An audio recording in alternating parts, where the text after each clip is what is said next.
The horizon turned black, not with storm clouds, with death. 900 warships, 15,000 warriors, one target. Japan had 80 men standing in their way. This is the story of the day Japan discovered it had been fighting the wrong kind of war. For 800 years, Japan knew war. Samurai versus samurai, honor duels, names shouted across battlefields before a single blade was drawn. War was a ritual, a test of individual courage. But in October 1274, something emerged from the West that had no interest in honor, no patience for ritual, no mercy for tradition. The Mongol Empire, fresh from conquering half the known world, had arrived, and they were about to teach Japan a horrifying lesson. There are two kinds of war, the kind you've trained for, and the kind that destroys you before you understand what's happening. Picture this, 900 ships stretching across the Sea of Japan. Not raiders, not pirates. An empire in motion, commanded by generals who'd watched cities burn from Korea to Baghdad. 15,000 battle-hardened troops. Mongol cavalry, Chinese engineers, Korean sailors. Their target? A stubborn island nation that had ignored Kublai Khan's invitations to submit. The Great Khan didn't send diplomats this time. He sent a message written in fire and blood. Bend the knee, or we'll break your spine. First stop, Tsushima Island, a tiny speck between Korea and Japan, defended by Sukekuni, a minor lord with exactly 80 mounted samurai. When scouts reported the Mongol fleet offshore, Sukekuni faced an impossible choice: retreat and abandon his people, or charge an army 200 times his size. He chose honor, he chose death. What happened next wasn't a battle, it was an education. The samurai expected single combat. Champions. Challenges shouted across the field. Instead, they got shield walls that advanced like iron waves, arrow volleys that blotted out the sun, coordinated assaults with no breaks, no pauses, no honor. And then, the explosions. Gunpowder bombs, Tetsuhao, hurled into the Japanese lines. Imagine, you're a samurai who's trained your entire life for blade-to-blade combat. Suddenly the air itself explodes. Horses scream, men's eardrums burst, the ground shakes. This wasn't warfare. This was apocalypse. By sunset, Sukekuni was dead, his 80 warriors slaughtered to the last man. Tsushima Island conquered in one day. The western gate to Japan was wide open. The Mongols sailed north to Iki Island. More defenders this time. Better fortifications. Didn't matter. Because the Mongols weren't just fighting samurai. They were erasing them. Villages burned, temples razed, civilians, men, women, children, massacred or enslaved. This violated every code the samurai understood. War in Japan had rules, boundaries, limits. Mongol war had one rule: win by any means necessary. Iki fell in days. Now only the mainland stood between the Mongols and total victory.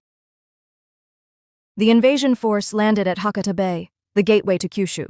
Thousands of samurai rushed to meet them, Japan's finest warriors. Men who'd studied the blade since childhood. They rode out expecting the kind of combat they'd trained for. They got a massacre. Watch what happens. A samurai charges forward, shouting his name and lineage as tradition demands. The Mongols ignore him. 50 arrows hit him from every direction. He's dead before he finishes his introduction. Another samurai tries to engage a Mongol in single combat. The Mongol doesn't respond. His unit surrounds the samurai, stabs him from behind, moves on. No honor, no recognition, no glory, just cold mechanical efficiency. And then, the bombs came again. Imagine being a medieval warrior facing explosives for the first time. No warning, no context, no frame of reference, just boom. Fire and smoke and shrapnel ripping through your formation. Men dropping their swords and running. Not out of cowardice, out of sheer primal terror. One Japanese chronicle describes it perfectly. They fight like demons, not men. This wasn't just military defeat. This was existential crisis. Everything the samurai believed about war, about honor, about combat, about what it meant to be a warrior, was being obliterated in real time. Here's where it gets strange. The Mongols had won. They'd shattered Japanese resistance. They had momentum.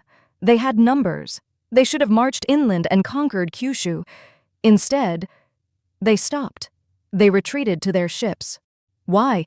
Was it mercy? Fear? Strategy? The truth is more complicated. The terrain turned brutal. Mountains, narrow roads, perfect for ambushes.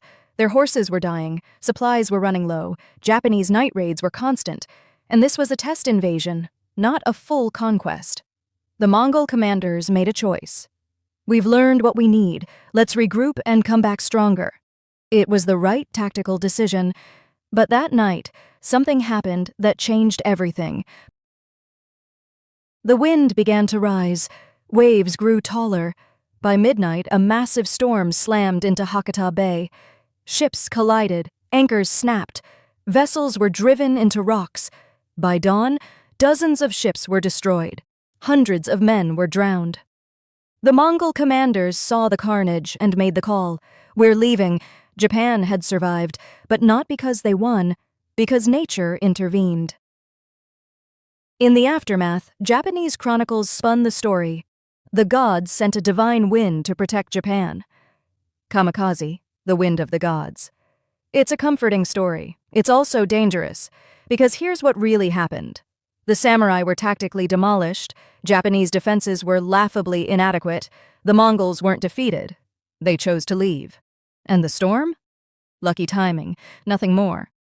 The Kamakura shogunate knew the truth. Japan had survived by accident. And accidents don't happen twice.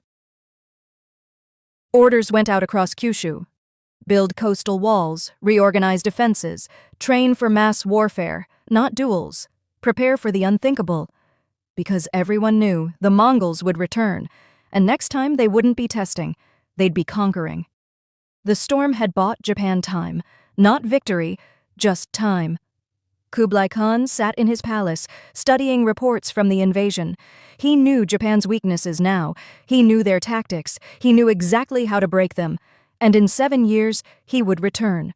Not with 900 ships, with 4,400, not with 15,000 men, with 140,000. The next invasion wouldn't be a test. It would be an execution. But here's the question that will haunt the next episode. When the largest invasion force in medieval history arrives at your shores, can you stop an empire, or do you pray for another miracle?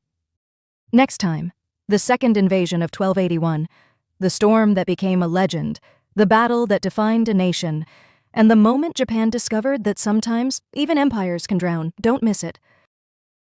Thanks for watching. Subscribe for more epic battles, great empires, and untold stories from history.